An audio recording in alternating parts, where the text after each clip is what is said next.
Assalamualaikum warahmatullahi wabarakatuh.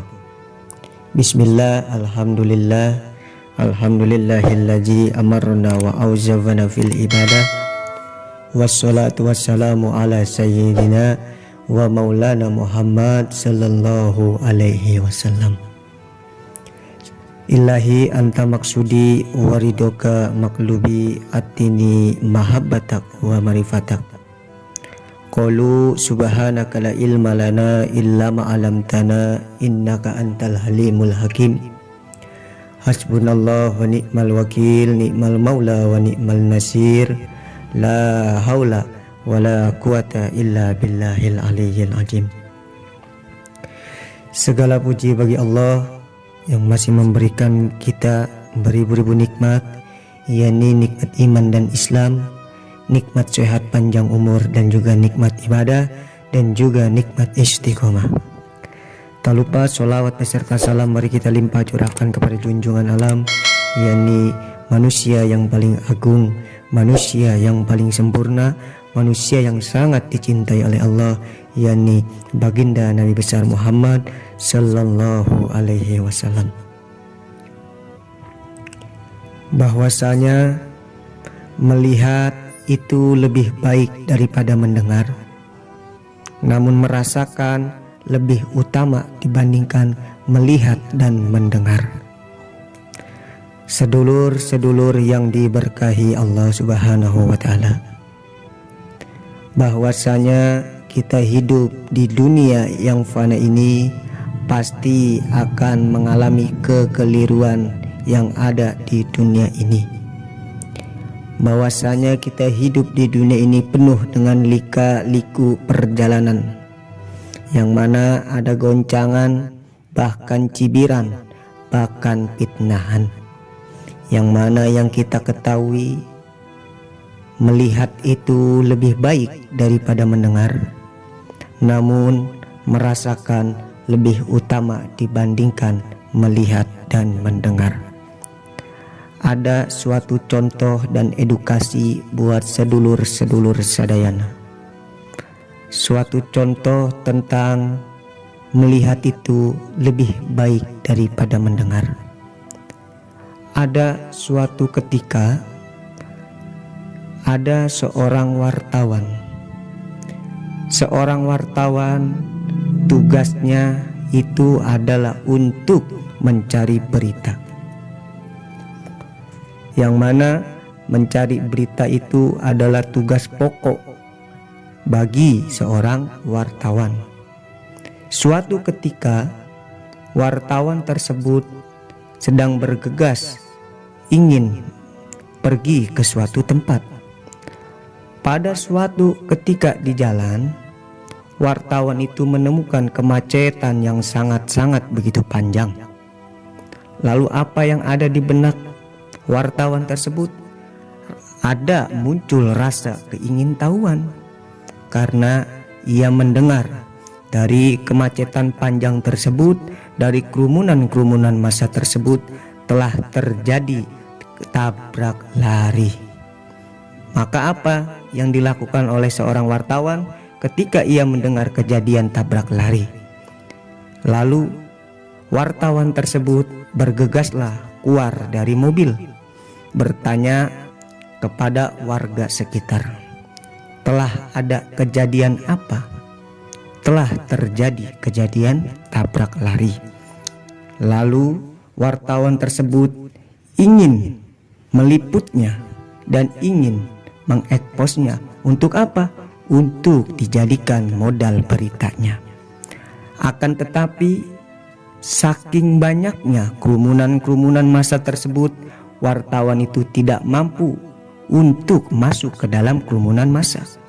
Lalu wartawan tersebut memiliki cara.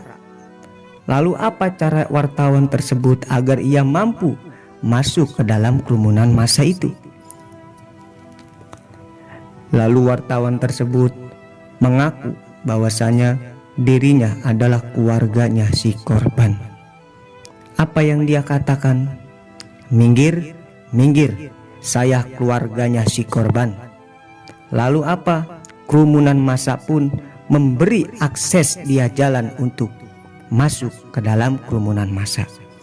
Setelah itu wartawan memang diberi masuk dalam kerumunan itu.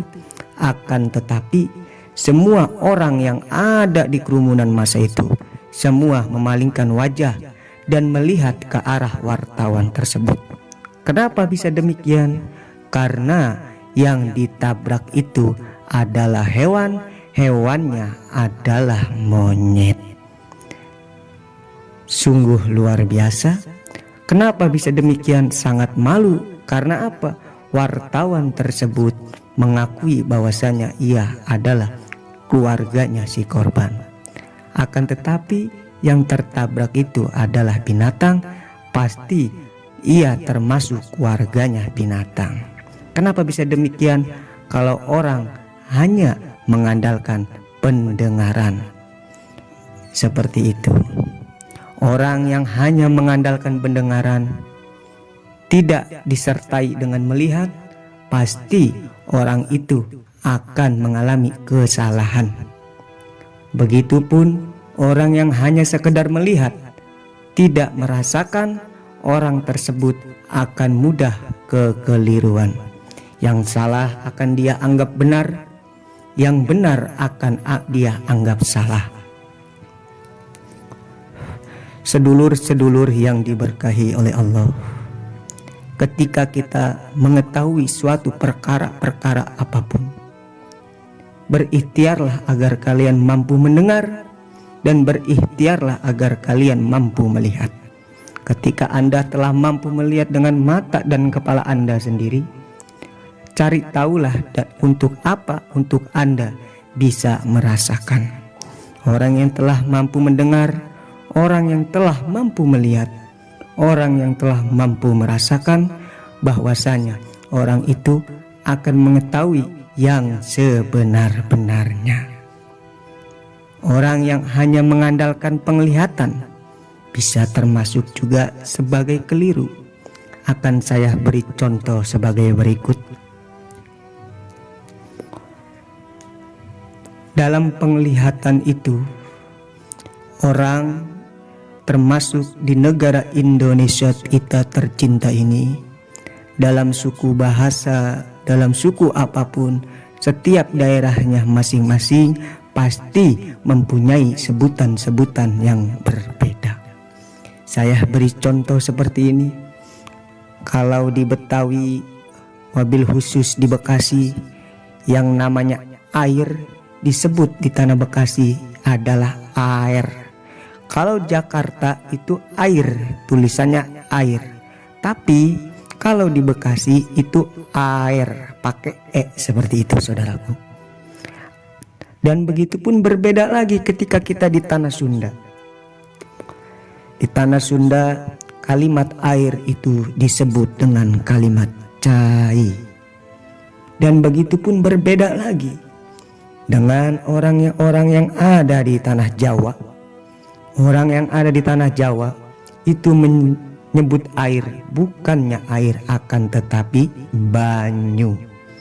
Ketika orang Jakarta itu ada, orang Bekasi itu ada, orang Sunda ada, orang Jawa ada, ia sambil memegang airnya masing-masing.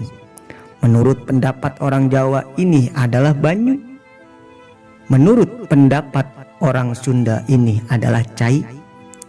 Menurut pendapat orang Betawi, orang Bekasi ini adalah air. Menurut orang Jakarta ini adalah air. Ketika hanya mengandalkan penglihatan, bahwasanya iya benar-benar yang ia lihat itu adalah otomatis dengan sebutan yang ada di daerahnya, pasti akan menimbulkan pertengkaran. Akan tetapi ambil sisi baiknya. Orang Jakarta minum air orang Bekasi. orang Sunda minum air orang Jawa. Memang sebutannya berbeda-beda, memang panggilannya berbeda-beda, akan tetapi rasanya air itu tetap sama.